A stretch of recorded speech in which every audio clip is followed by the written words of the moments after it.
वाराणसी। इसका नाम सुनते ही प्राचीन रहस्य की अनुभूति होती है। ये एक ऐसा शहर है जहां जीवन और मृत्यु समान रूप से धड़कते हैं। ये एक ऐसी जगह है जहां समय मानो ठहर सा गया है। पवित्र गंगा के तट पर जीवन एक अलग ही गति से चलता है। श्रद्धालु शांति और मोक्ष की तलाश में इसके घाटों पर आते हैं। हवा में भजनों और अगरबत्ती की खुशबू घुल जाती है। वाराणसी एक ऐसी अनुभूति है जो आत्मा पर एक अमिट छाप छोड़ती है। शहर का दिल उसकी प्राचीन गलियों में सबसे तेज धड़कता है। तंग गलियां चहल पहल भरे बाजारों और रंगीन मंदिरों के बीच से होकर गुजरती हैं। मसालों की खुशबू स्ट्रीट फूड की महक के साथ घुल मिल जाती है। गायें भीड़ के बीच से आराम से टहलती हैं, उनके आसपास हो रही मानवीय गतिविधियों से बेफिक्र। वाराणसी एक ऐसा शहर है जो अपनी अराजकता को गले लगाता है। ये एक ऐसी जगह है जहां पवित्र और सांसारिक एकदम सामंजस्य के साथ रहते हैं। गंगा लाखों लोगों की जीवन रेखा वाराणसी के हृदय से होकर बहती है। माना जाता है कि इसके जल में आत्मा को शुद्ध करने और मुक्ति प्रदान करने की शक्ति है।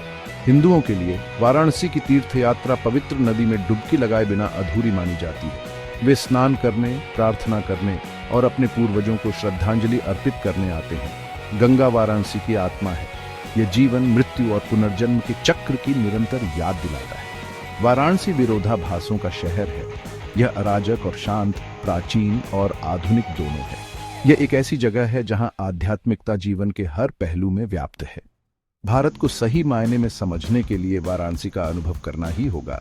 ये एक ऐसी यात्रा है जो आपके इस पवित्र शहर को छोड़ने के बाद भी लंबे समय तक आपके साथ रहेगी। वाराणसी नाम इतिहास और पौराणिक कथाओं में डूबा हुआ शहर की स्थायी विरासत के बारे में बहुत कुछ कहता है। माना जाता है कि इसका नाम दो नदियों वरुणा और असी के संगम से लिया गया है। ये नदियां, जो अब सहायक नदियों में सिमट कर रह गई हैं, कभी प्राचीन शहर के दोनों ओर बहती थीं। प्राचीन सप्त सरस्वत क्षेत्र से निकलने वाली वरुणा नदी शहर के उत्तरी छोर पर गंगा में मिल जाती है। अस्सी, एक छोटी धारा, दक्षिणी छोर पर गंगा से मिलती है। इस प्रकार इन दोनों नदियों के बीच बसे इस शहर को वाराणसी के रूप में जाना जाने लगा, जो इसकी भौगोलिक स्थिति का प्रमाण है।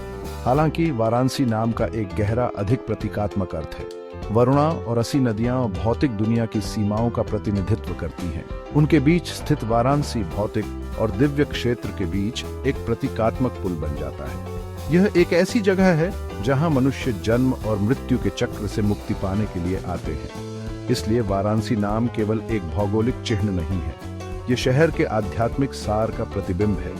यह एक पवित्र स्थान की बात करता है जहां भौतिक और आध्यात्मिक के बीच की सीमाएं धुंधली हो जाती हैं। यह एक अनुस्मारक है कि वाराणसी सिर्फ एक शहर नहीं है, यह कहीं और बड़ा करने के लिए एक पोर्टल है। वाराणसी आंतरिक रूप से भगवान शिव से जुड़ा हुआ है, जो विनाश और सृजन के हिंदू देवता हैं। किंवदंती है कि शिव एक राजा की भक्ति से प्रसन्न होकर वाराणसी को अपना धरती पर निवास स्थान बनाने का फैसला किया। इस दिव्य कृत्य ने वाराणसी को हिंदुओं के लिए अद्वितीय पवित्रता के स्थान पर पहुंचा दिया। शिव, जिन्हें अक्सर ध्यान में लीन योगी के रूप में दर्शाया जाता है, जीवन और मृत्यु के द्वैत का प्रतिनिधित्व करते हैं। जैसे शिव सृजन करने के लिए विनाश करते हैं, वैसे ही वाराणसी भी एक ऐसा शहर है जहां मृत्यु आध्यात्मिक पुनर्जन्म की ओर ले जाती है। ऐसा माना जाता है कि वाराणसी में मरने वालों को मोक्ष, पुनर्जन्म के चक्र से मुक्ति मिल जाती है। शिव की उपस्थिति पूरे शहर में स्पष्ट है। उनकी छवि अनगिनत मंदिरों और मंदिरों को सुशोभित करती है। हवा हर हर महादेव के जयकारों से गूंज उठती है, जो शिव को सलाम है।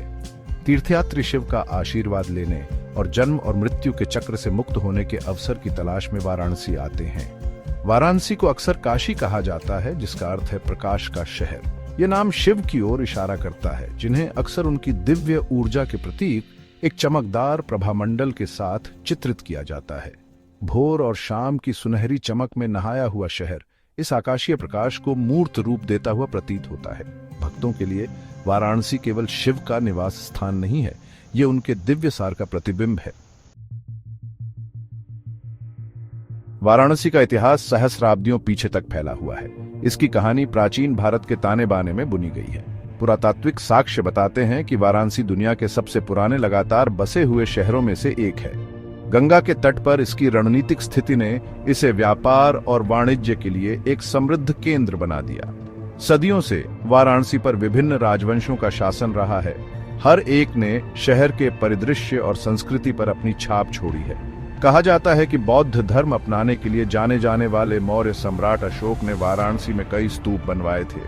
गुप्त काल के दौरान, जिसे भारतीय इतिहास का स्वर्ण युग माना जाता है, वाराणसी शिक्षा और कला के केंद्र के रूप में फला फूला। मुगल काल हालांकि धार्मिक तनावों से चिह्नित था, लेकिन इसने वाराणसी में शानदार मस्जिदों और महलों का निर्माण भी देखा। कहा जाता है कि मुगल बादशाह अकबर, जो अपनी धार्मिक सहिष्णुता के लिए जाने जाते थे, ने वाराणसी का दौरा किया था और इसकी आध्यात्मिक आभा से प्रभावित हुए थे। विभिन्न संस्कृतियों को अवशोषित करने और उनके अनुकूल ढलने की शहर की क्षमता उसकी स्थायी भावना का प्रमाण है। आक्रमणों और राजनीतिक उथल पुथल का सामना करने के बावजूद वाराणसी का आध्यात्मिक महत्व कभी कम नहीं हुआ। यह अपनी पवित्र आभा और प्राचीन ज्ञान से आकर्षित होकर तीर्थयात्रियों और विद्वानों को आकर्षित करता रहा। आज वाराणसी भारत के समृद्ध और बहुस्तरीय अतीत के जीवंत प्रमाण के रूप में खड़ा है। यह एक ऐसा शहर है जहां हर कोने से इतिहास फुसफुसाता है, जो पर्यटकों को इसके कालातीत आख्यान में तल्लीन होने के लिए आमंत्रित करता है।